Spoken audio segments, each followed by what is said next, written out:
Answer writing skills initial stage में क्या करें, ये एक इंटरेस्टिंग बात है। जिसने पूछा शायद एमपीपीएससी के लिए पूछा, पर मैं दोनों के लिए थोड़ा सा ब्रीफ कर देता हूँ, आईएएस भी और एमपीपीएससी भी। आंसर राइटिंग स्किल्स की शुरुआत आंसर लिखने के बहुत पहले होती है। यूपीएससी की विशेष तौर पर बात करूं तो आंसर राइटिंग स्किल में पहली चीज है कि आपकी राइटिंग स्पीड कैसी है। अगर आप 1 मिनट में 25 से 30 के बीच में शब्द नहीं लिख पा रहे हैं तो यूपीएससी में लगभग तय मान के चलिए कि सिलेक्शन होना मुश्किल है। 1 मिनट में 25 मिनिमम है, कोशिश करनी है 30 शब्द की। आसान लग रहा होगा, आज घर जाके ट्राई करो। अभी आप लोगों की स्पीड अमूमन 15 से 20 के बीच में होगी, और यदि 18 की स्पीड है और 18 से 25 या 30 तक जाना है तो ये काम कम से कम 6 से 8 महीने की मेहनत का है। रोज मेहनत करेंगे तो होगा। 1 मिनट में 25 शब्द का सिंपल मतलब है 8 मिनट में 200 शब्द।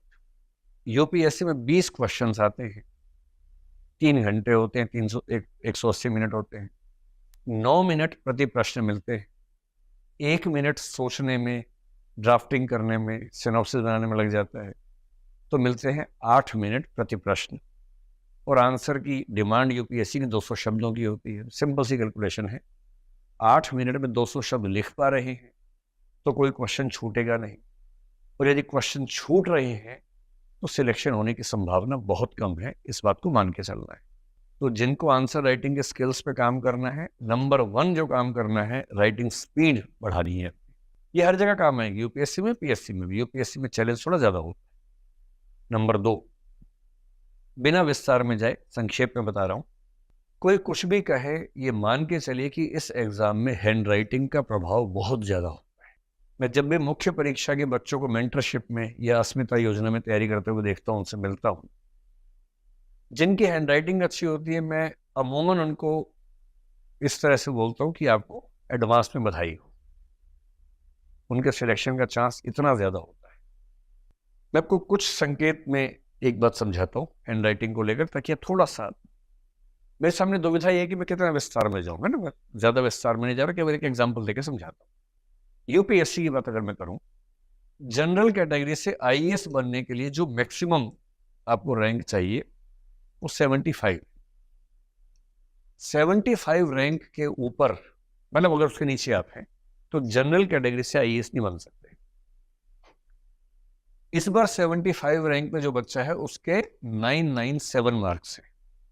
आमतौर पर 1000 के आसपास ही रहते हैं, 3-4 इधर 3-4 उधर, यही 1000 नंबर हम एक टारगेट लेके चलते हैं आईएएस में।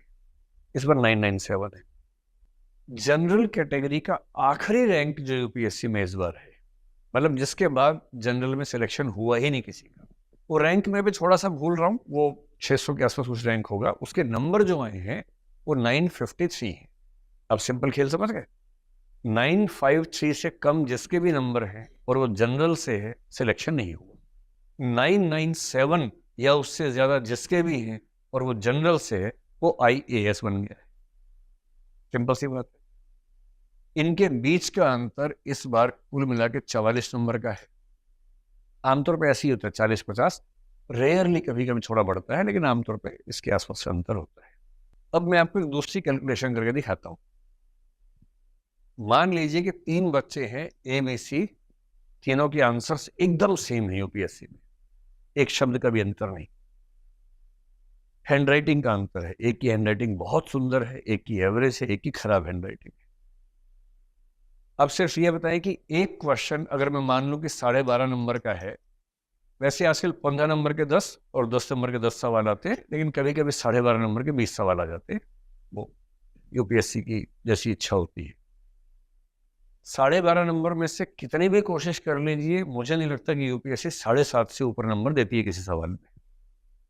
और इसलिए जीएस में 1000 में से 400 नंबर किसी की आ जाए ना, तो माना जाता है कि बहुत महान व्यक्ति है।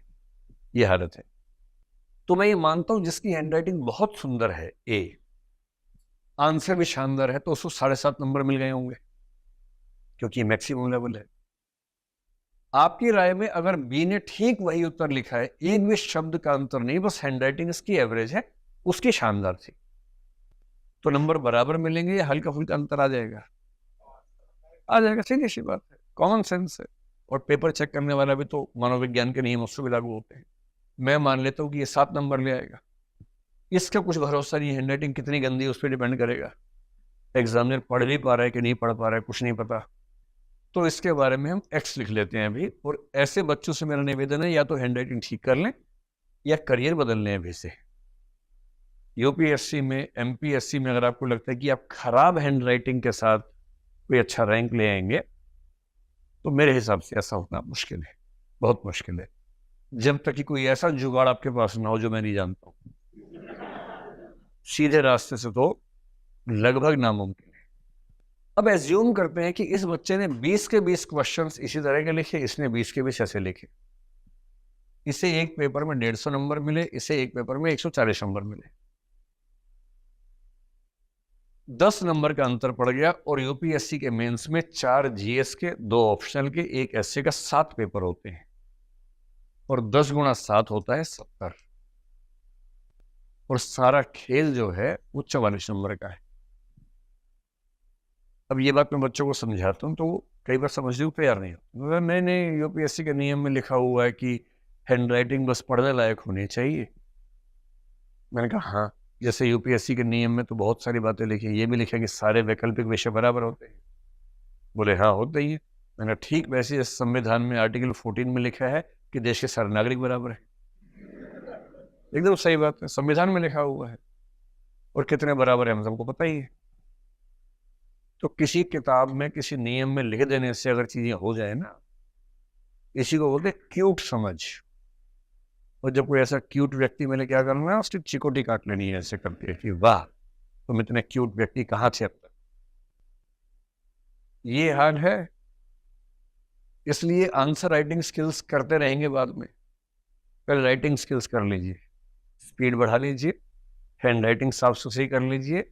और तीसरा है प्रेजेंटेशन स्किल्स, नक्शा बनाना, ग्राफ बनाना, फ्लो चार्ट बनाना। आजकल आंसर राइटिंग में ये सब चीज़ें ज़्यादा आती हैं लिखने की बजाय। जब ये सब होने लगे तब है कि आप क्वेश्चन की फ्रेमिंग कैसे करेंगे, और कम से कम 200-400-500 प्रश्नों की फ्रेमिंग करके उनके आंसर्स लिखने के बाद यूपीएससी या पीएससी के मेंस में जाना है। पीएससी में आंसर राइटिंग का चैलेंज उतना गंभीर नहीं है जितना यूपीएससी में है, क्योंकि यूपीएससी के प्रश्न प्रायः बहुत कॉम्प्लिकेटेड होते हैं, बहुत कॉम्प्लेक्स होते हैं। एमपी के सवाल मैंने जो आज तक देखे हैं उसमें कॉम्प्लिकेशंस उस लेवल की नहीं है, सिंपल क्वेश्चंस होते हैं। तो वहाँ आंसर राइटिंग की प्रैक्टिस का मतलब उतना घोर घनघोर टाइप का नहीं है। हाँ, एक बेसिक प्रैक्टिस हो जाए उतना पर्याप्त।